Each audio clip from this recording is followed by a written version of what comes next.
Мына дәрет мәселесі деген кезде осыны айтайыншы. Бұл көп айтылмайды ағайын. Дәрет деген кезде адам ана дәретханаға барып астыңызды жуу дәретке кірмейді вообще. Есіңізде болсын. Дәретпен мүлдем қатысы жоқ.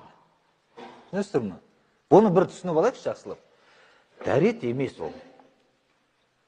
Кейбір адамдар жаназаға баратын кезде де ақсақалдарымыз ана асты жағын жуып алады, сонымен не болды? Дәретім бар дейді. Ол дәрет емес. Дәретке кірмейді. Бұл сіз дәретханаға әрдайым барған сайын астыңызды тазалап ұстап отыруыңыз керек ол. Болды, сол нәрсе ол. Ал дәрет деген мына қолды жуу, бетті жуу, сол дәрет ол. Бұтты жуу дәретке кірмейді. Бұтыңыз жуылмай қалса да бетіңіз жуылу керек ол. Ол дәрет деген осы. Ашып айтайын. Иә. Ал енді соның үшін үш нәрсе бар, біріншісі жел шығарады адам. Жел шығарған уақытында дәретханаға барудың қажеті жоқ. Бізде дәрет ал десе құман алып туалетке кетеді. Отырасың ба дәретке? Жоқ дейді.